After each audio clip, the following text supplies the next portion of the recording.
Let's talk about freedom of speech. Some people really don't get it. I was at a gig the other day, and this guy was like, I believe in freedom of speech. And I was like, yeah, so does everybody, you thick fuck.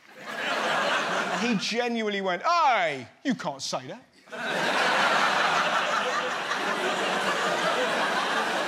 Freedom of speech means anyone can say what they want, which means anyone can say what they want about what you said. Freedom of speech doesn't mean freedom from consequence. I mean, you're well within your rights to shout out someone else's name when you're making love to your girlfriend. But if you don't think at the very least there's going to be a discussion... Did you enjoy that, baby? Not really. Who's Derek? The way people talk about this country is hilarious. You can't say anything. It's like Russia. It's not. Do you know, a lot of comedy in Russia has to be pro-Putin. Imagine that here. Knock, knock. Who's there? Theresa May, she's brilliant. Freedom of speech in this country is amazing. We're allowed to mock our politicians. I mean, I can go on telly and do this about Boris Johnson. My genitals are frankly crusty, useless and disgraceful. And Boris...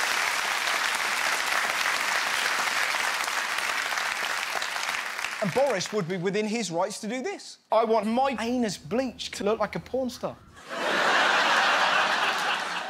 I do. But some people just love to be angry. I heard this thing on the radio the other day saying that Cardiff Met Uni had produced a guide saying what words staff should use to make the place more gender equal, and the callers were losing their shit. They're banning the word fireman. You can't say policeman. It's appalling. It's a disgrace. What next? Postperson Pat and his gender-fluid cat.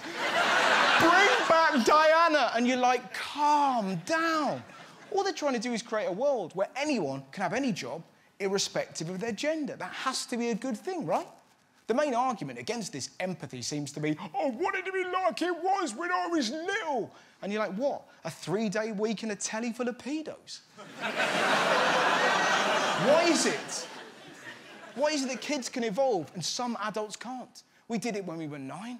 Remember when the teacher came in and said, right, kids, you can't say the words mong, spastic, and retard. And we were like, what?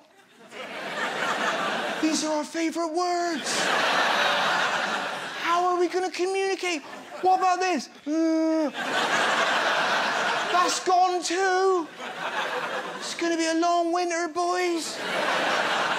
But what do? We gave them up. Because even as children, we realised they hurt people. Why is it some adults can't do what we did when we were kids? I wanted to be like it was when I was little. There's plenty of things I don't do from my childhood. I don't play with slinkies. I don't make decisions by going ip, dip, dog, shit. I no longer eat my favourite food, mainly because it was called faggots.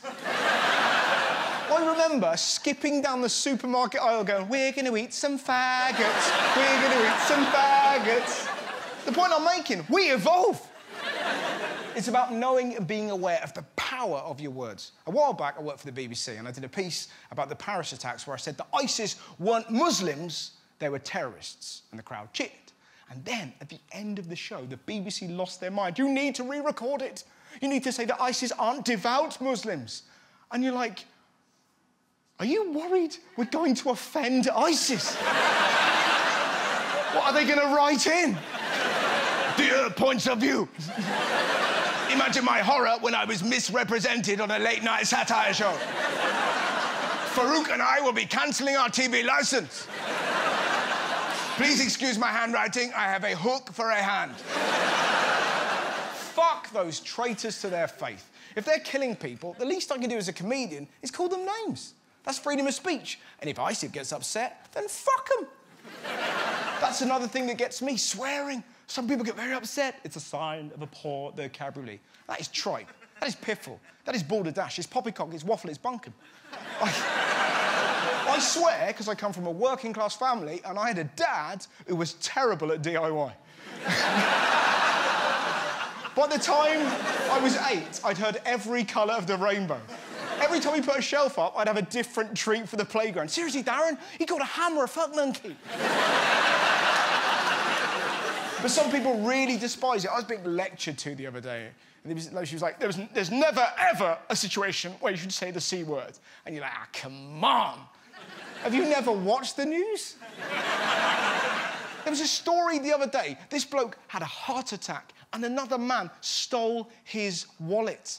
And that man is a cunt. He is...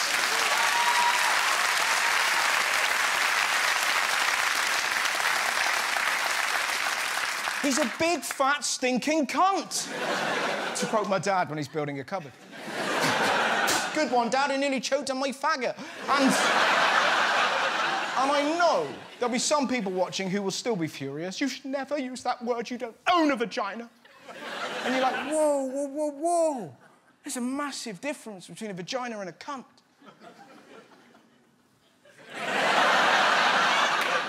A vagina would never steal a dying man's wallet. A vagina would never park in a disabled bay. If you're watching a box set with a vagina, it would never skip ahead and watch the next episode without you. I've never seen a vagina wearing Crocs. But if a word comes along that is more powerful than cunt, I will use it. I'm willing to evolve. I'm willing to accept that I may have to say farewell to that special, special word. But there isn't one of them in it. If someone breaks into your nan's house and steals her stuff, they aren't a silly Billy. They aren't a nincompoop. And if someone gets angry because they don't want to say firefighter or police officer or chairperson, then I think they're a bit of a cunt. And they are allowed to disagree with me. And that is freedom of speech.